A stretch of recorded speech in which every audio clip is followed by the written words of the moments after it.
Hey everybody, we're going to start at verse 16 today. We're going to go a little bit further than just 5 verses because it seems to be a little more of a natural break that way. So let's take a look at what we got going on here. John 1, starting at verse 16.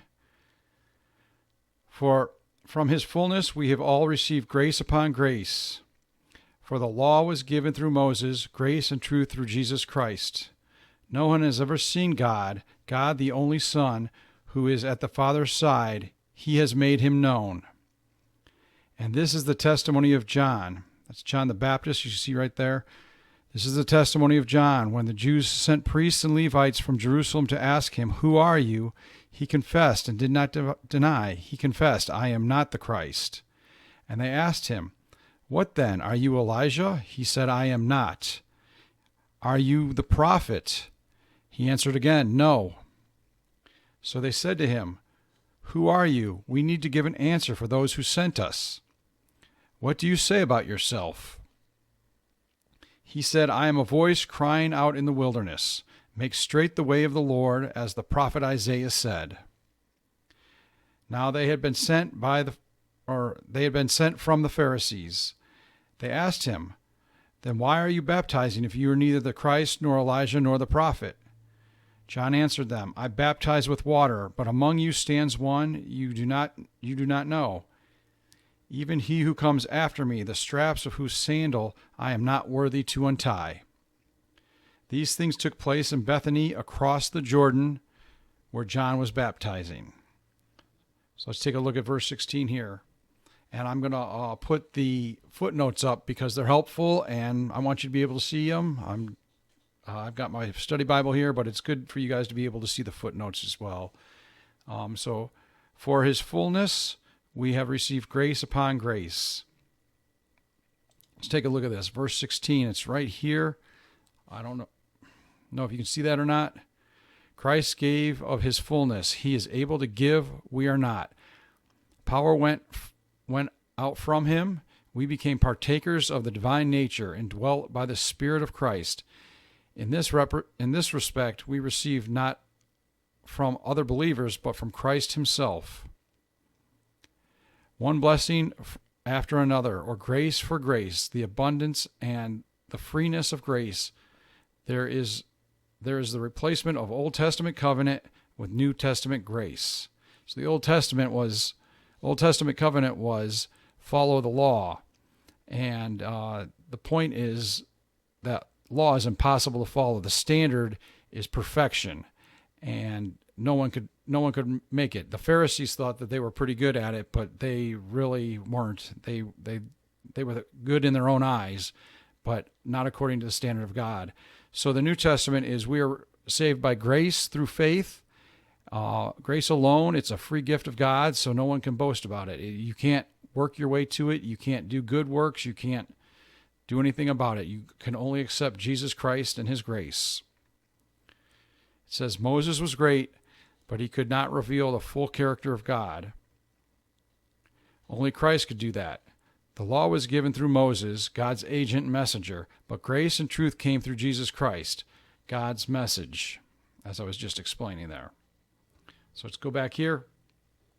Verse 18, no one has ever seen God, God the only Son, who is at the Father's side. He has made him known. This is pretty incredible. The bare statement has, no one has seen God at any time. Previous visions and dreams in the Old Testament were therefore imperfect representations of God. He veiled himself in some way. You can take a look at Exodus 33:20 there to get some more reference for that. God is spirit, therefore he is invisible. He revealed himself through Jesus Christ. The Son was at the Father's side from beginning of time. He and Jesus created, and they were together forever. Jesus was not created.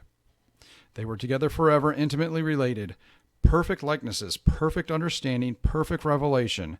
God the Father can only be known through God the Son. Throughout the Old Testament, we understand that the appearances of God were appearances of the Word, the image of the invisible God. The invisible God has been made visible through Jesus Christ. That's amazing. So we go back here, taking a look at now John the Baptist. These guys are coming to him saying, "Who are you? What's going on?" They noticed him because he was baptizing people in the Jordan River, and there were a lot of people coming to be baptized. So these guys came out to check out who he was. The Pharisees wanted to know what was going on because the Pharisees are like these guys who govern the synagogue. And like I said before, they thought they were pretty special. And so they wanted to see what was going on with this guy, John the Baptist. And his testimony to them was, "I am not the Christ. I'm not Elijah. I'm not a prophet." And so they're thinking, what the heck are you doing then? And he talks about this and says, "I'm just a voice in the wilderness, make straight the way of the Lord," as the prophet Isaiah said.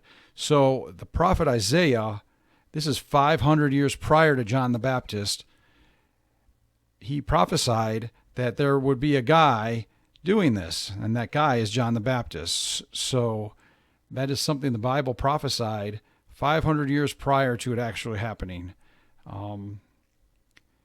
That's pretty amazing too. You don't see that anywhere really, except in the Bible. So now the Pharisees had sent these guys, like I had said, and they asked him, "Why are you baptizing if you're neither the Christ, Elijah, or the prophet?" And he answers them, "I baptize with water." Let's take a look at these verses here over here. John's testimony at Bethany on the other side of the Jordan. We see that John had a real impact with many being baptized by him. And the priests and Levites came to question him. They were curious as to what was going on because they wanted control. The Jews expected the coming of Christ, of Elijah, and of the prophet. He declared that he was not any of those, but he was preparing the way as prophesied in Scripture. Here's the reference. The reference is Isaiah 40, chapter 40, verse 3, if you want to check it out. I think that's where we're going to cut off there. That seems like a good spot to stop, a natural break. Thank you for watching. I appreciate it. I'm trying to make this a little bit easier for you guys to follow along. I'm trying to talk a little bit better too. I'm not great at that, but I'm working on it. I appreciate you watching. Please like, follow, and subscribe wherever you're at. Whatever platform you're on. I appreciate you doing that. And thanks for watching.